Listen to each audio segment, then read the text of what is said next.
Hingala kumusta, welcome no sa atong pagpanaguban diri lang sa programa kinahanas karaghanan ang Kokabildo with Papa Art.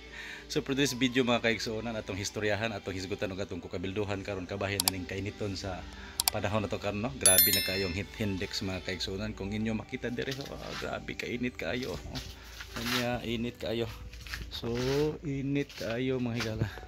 So grabe gyud kaayo kainit no. Unya delikado amping tantanan makaigsunan tungod kay grabe kaayo ang kainit sa panahon. Unya lisod labi daw kay tubig. Unya kanang lisod ikaligo no. Unya mura og nindot siguro karong panahon makaigsunan. Unya nindot kung magpahangin-hangin jud ka no.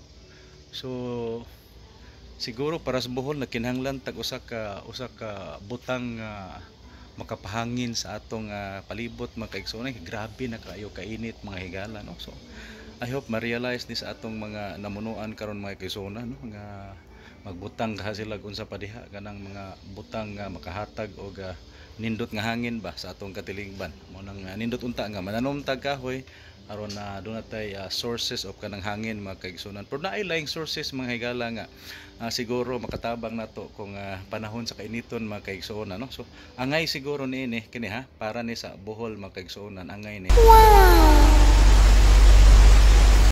nga gamiton para sa Bohol aron sa ingon na ang katawhang bulanon dili kaayo maintan karon og dili kay prone sa kanang gitawag nato heat index mga kaigsuonan kay delikado ni nga makaigo na to karon sa nayuban ana ma-heat stroke mga kaigsuonan tungod sa kainit mga higala. So kani moy angay sa Bohol nato sa atong katawhang bulanon nga atong ibutang nato dire sa Bohol mga higala. So tanawan ninyo ni kini.